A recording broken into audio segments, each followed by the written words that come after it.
ഞാൻ സ്റ്റുഡൻ്റാണ്, സാറല്ല. ഓക്കെ, നിങ്ങളുടെ കൂടെയാണ് ഞാൻ. ഈ ഒരു കൗതുകം തന്നെയാണ് ഞങ്ങളെ ഇവിടേക്ക് എത്തിച്ചത്. അതായത് ഈ മുൻപ് കേരളവർമ്മ കോളേജിൽ പഠിച്ച ഒരാൾ ഇപ്പോൾ കേരളവർമ്മ കോളേജിലേക്ക് വീണ്ടും ഒരു PG വിദ്യാർത്ഥിയായി പൊളിറ്റിക്കൽ സയൻസ് ക്ലാസ് മുറിയിലേക്ക് കയറി വരുന്നു.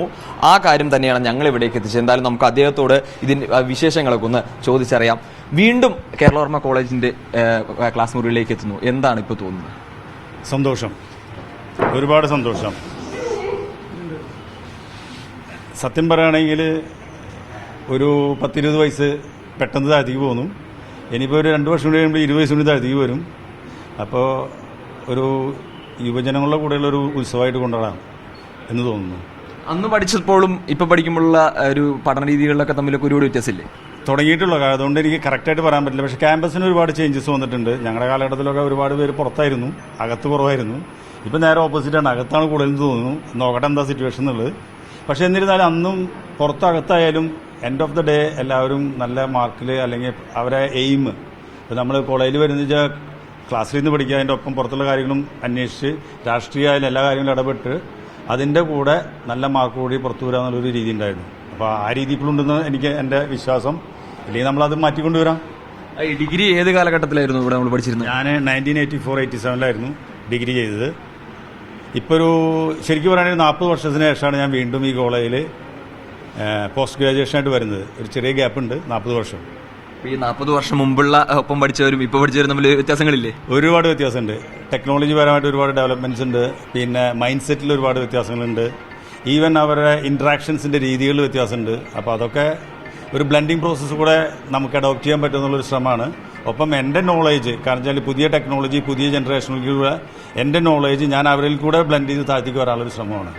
അപ്പോൾ ഇവരൊപ്പം ഇരുന്ന് നമുക്ക് ഇവരോടൊപ്പം തന്നെ ആ ഒരു അവരുടെ പ്രായത്തിലേക്ക് തിരികെ മടങ്ങാനുള്ളൊരു പ്രായത്തിലും അവരുടെ നോളേജിനും അവരുടെ കുറവിലേക്ക് ചിലപ്പോൾ നമുക്ക് എൻലൈറ്റ് ചെയ്യാൻ പറ്റും. നമ്മുടെ എക്സ്പെർട്ടൈസ്, കാരണം 40 വർഷം കൊണ്ട് കിട്ടിയുള്ള ഒരു എക്സ്പീരിയൻസ് ഉണ്ട് ലൈഫിൽ. ഇവർ അച്ചീവ് ചെയ്യാൻ പോകുന്ന കാര്യങ്ങളൊക്കെ കഴിഞ്ഞ് തിരിച്ച് വീണ്ടും ഇവരുടെ ട്രാക്കിലേക്ക് വരികയാണ്, ഇറ്റ്സ് അറൗണ്ട് ദ ക്ലോക്ക്. അപ്പോൾ ആ ഒരു എക്സ്പീരിയൻസ് ഇവർ കൊടുക്കാൻ പറ്റുമോ എന്നുള്ളൊരു ശ്രമമുണ്ട്. തിരികെ എന്നാലും നമുക്ക് ഒന്നും കൂടി പഠിക്കാം എന്നൊരു തോന്നല് എങ്ങനെയായിരുന്നു? ഇപ്പോൾ അത് നോളജ് ഒരിക്കലും ഒരു ബാരിയർ അല്ല. നോളജ് ഇതിന് മുമ്പ് ഞാൻ പഠിച്ചിരുന്നു. കാരണം വെച്ചാൽ കേരളവർമ്മ കഴിഞ്ഞിട്ട് ഞാൻ ഇമ്മീഡിയറ്റ് ഒരു പോസ്റ്റ് ഗ്രാജുവേഷൻ ചെയ്തിട്ടുണ്ട്. അതിനുശേഷം ജോലി ചെയ്തുകൊണ്ടിരിക്കുമ്പോൾ ഒരു പോസ്റ്റ് ഗ്രാജുവേഷൻ കൂടി ചെയ്തിട്ടുണ്ട്. അപ്പോൾ പഠിക്കുക എന്നുള്ളത് ഒരു വിഷയമല്ല, അത് അതിൻ്റെ കൂടെ പോകുന്ന കാര്യങ്ങളാണ്. ഒപ്പം അന്ന് ചെയ്തിരുന്ന കാര്യങ്ങൾ എങ്ങനെയാണെന്ന് വെച്ച് കഴിഞ്ഞാൽ ജോലിക്ക് നമുക്ക് എങ്ങനെ ലിവറേജ് കിട്ടുന്ന രീതിയിലുള്ള പഠിപ്പുകളായിരുന്നു. ഇപ്പോൾ വീണ്ടും എനിക്ക് പണ്ടത്തെ ഇഷ്ടങ്ങളുണ്ടായിരുന്നു കുറേ. ആ ഇഷ്ടങ്ങൾ നമുക്ക് തിരിച്ചു വരിക, ഒരു ലൈഫിലുള്ളൂ.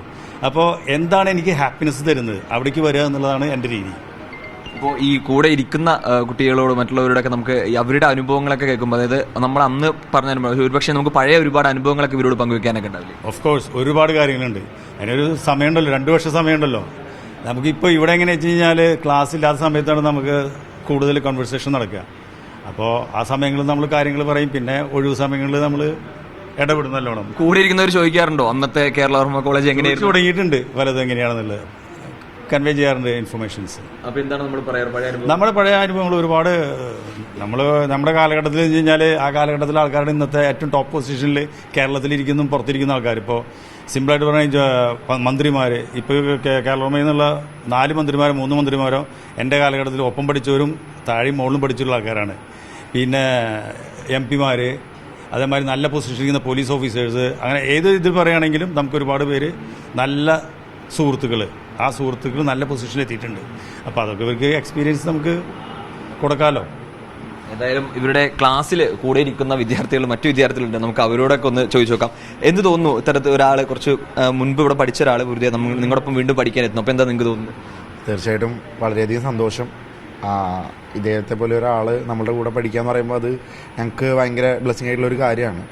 കാരണം പലപ്പോഴും ഞാനിപ്പം എന്താ പറയുക, ഇങ്ങനൊരു കോഴ്സിലേക്ക് നാട്ടിൽ നിന്ന് ഇവിടെ എത്തുമ്പം ഇതേപോലെ ഇത്രയും നോളജബിളായിട്ട് അല്ലെങ്കിൽ ഇത്രയും ലൈഫ് എക്സ്പീരിയൻസ് ഉള്ള ഒരാൾ നമ്മളുടെ കൂടെ പഠിക്കുന്ന സമയത്ത് നമ്മളുടെ ഒരുപാട് പ്രശ്നങ്ങൾ നമുക്ക് ക്ലിയർ ചെയ്ത് പോകാൻ പറ്റും. കാരണം നമുക്ക് വേണ്ട ഒരു പ്രോപ്പറായിട്ടുള്ള ഒരു ഗൈഡ്, ഒരാൾ നമ്മളെ കൂടെ ഉണ്ടാവുമെന്ന് പറയുന്നത് വലിയൊരു കാര്യമാണ്. ഏത് സമയത്തും നമുക്ക് കണക്ട് ചെയ്യാൻ പറ്റുന്ന, എപ്പോഴും നമുക്ക് എന്ത് കാര്യങ്ങളും തുറന്ന് ഓപ്പണായിട്ട് പറയാൻ പറ്റുന്ന ആ ഒരു രീതിയിൽ ആ വിഷയത്തെ എടുത്ത് അത് മനസ്സിലാക്കി നമുക്ക് തിരിച്ചൊരു മറുപടി തരാൻ കേപ്പബിൾ ആയിട്ടുള്ള ഒരാൾ എപ്പോഴും നമ്മളുടെ കൂടെ ഉണ്ടാവുക എന്ന് പറയുന്നത് ഒരു വലിയ കാര്യമാണ്. സോ അദ്ദേഹത്തിന്റെ എക്സ്പീരിയൻസ് നമുക്ക് ഒരുപാട് ഉപകാരം ചെയ്യും. തീർച്ചയായിട്ടും എല്ലാവരോടും പറയും ഇദ്ദേഹത്തെ മുതലാക്കണം എന്നാണ്. അതൊരു നല്ല കാര്യമാണല്ലോ. കാരണം നമുക്ക് നമ്മളുടെ ഒരുപാട് പ്രശ്നങ്ങൾക്കുള്ള പരിഹാരം അദ്ദേഹത്തിൻ്റെ അടുത്ത് എന്തായാലും ഉണ്ടാവും. കാരണം ഏകദേശം 40 കൊല്ലത്തിന് ശേഷം വീണ്ടും പഠിക്കാൻ വരിക എന്ന് പറയുമ്പം അതിൽ അദ്ദേഹം കണ്ടെത്തിയിട്ടുള്ള ഏറ്റവും വലിയൊരു സന്തോഷം അത് ഞങ്ങൾ കൂടെ കിട്ടട്ടെ എന്ന് ആഗ്രഹിക്കുകയാണ്. എന്തായാലും വിദ്യാർത്ഥികൾക്ക് നല്ലൊരു മാതൃക ആക്കാൻ ഒരാൾ കൂടിയുണ്ടോ? എക്സ്പീരിയൻസ് ഉണ്ട് ആള്. ആണോ? അതെ, 20 വർഷത്തെ എക്സ്പീരിയൻസ്. 20 വർഷം ഇപ്പൊ വീണ്ടും തിരികെ എത്തുകയാണ് ക്ലാസ്സിലേക്ക്. ഞാനൊരു 99 SLC പാസ്സായതാണ്. പിന്നെ +2 IT ഒക്കെ പഠിച്ചു. പിന്നെ വീട്ടിലെ മറ്റ് പ്രാരാബ്ദങ്ങളുടെ പ്രശ്നത്തിൽ ജോലിക്ക് പോയി. ഇപ്പോഴും ജോലി ചെയ്യുന്നുണ്ട്. ഇപ്പോൾ ഒരു 20 വർഷത്തിന് ശേഷം വീണ്ടും PG എടുക്കാൻ വേണ്ടിയിട്ട് കേരളോർമയിൽ തിരിച്ചെത്തിയിരിക്കുകയാണ്. കേരളോർമയിൽ പഠിച്ചിട്ടില്ല, ഒരു ക്യാമ്പസ് അന്തരീക്ഷത്തിലേക്ക് തിരിച്ചെത്തിയിരിക്കുകയാണ്. അപ്പോൾ ഈ പഠനം എന്നുള്ളത് നമ്മുടെ ലൈഫ് ലോങ് ഒരു സന്തോഷം തരുന്നൊരു കാര്യമാണ്. അത് ആഗ്രഹം ഉണ്ടായിരുന്നു. ഇപ്പോഴാണ് അതിൻ്റെ സമയം കിട്ടിയത്. അപ്പോൾ പ്രത്യേകിച്ച് അനിലേട്ടനെ പോലുള്ള ഒരാളുടെ കറക്റ്റ് ആ ബാച്ചിൽ നമുക്ക് വരാനും കഴിഞ്ഞു. അപ്പോൾ വളരെ സന്തോഷത്തോടു കൂടി ഞങ്ങൾ ഈ ഒരു കാലഘട്ടത്തിൽ വിദ്യാഭ്യാസത്തെ നോക്കിക്കാണാണ്, പഠിക്കാൻ വേണ്ടി ശ്രമിക്കുകയാണ്. പ്രത്യേകിച്ച് പുതിയ ജനറേഷനെ ഒപ്പമുള്ള പുതിയൊരു അനുഭവം ആയിരിക്കുമെന്ന് തന്നെ നമ്മൾ വിശ്വസിക്കുകയാണ്. എന്തായാലും പല കാരണങ്ങൾ കൊണ്ട് പഠനം പാതി വഴിയിൽ ഉപേക്ഷിക്കപ്പെട്ടു പോയ ഒരുപാട് പേർക്ക് രണ്ട് പ്രചോദനമായിട്ടാണ് ഈ രണ്ടുപേരിൽ. ഒരാൾ 20 വർഷത്തിന് ശേഷം വീണ്ടും അവരുടെ പഠനകാലത്തേക്ക് തിരികെ എത്തുന്നു, മറ്റൊരാൾ 40 വർഷങ്ങൾക്ക് ശേഷമാണ് വീണ്ടും അവരുടെ കോളേജ് ക്യാമ്പസുകളിലേക്കോ അല്ലെങ്കിൽ പഠന കാലഘട്ടത്തിലേക്കോ തിരികെ എത്തുന്നത്. എന്നാലും ഇത് രണ്ടും വരുന്ന അല്ലെങ്കിൽ ഒരു പഠനം പാതി വഴിയിൽ ഉപേക്ഷിക്കപ്പെട്ടു പോയ എന്തെങ്കിലും കാരണങ്ങൾ കൊണ്ട് പഠിക്കാൻ കഴിയാതെ പോയ ഒരുപാട് പേരുണ്ട്. അവർക്കൊക്കെ ഒരു പ്രചോദനമാണ് എന്തായാലും ഈ ഇരിക്കുന്ന രണ്ടുപേരും. ബേസിൽ ജോർജിനൊപ്പം കെ അഖിൽ, മീഡിയ 1 തൃശൂർ.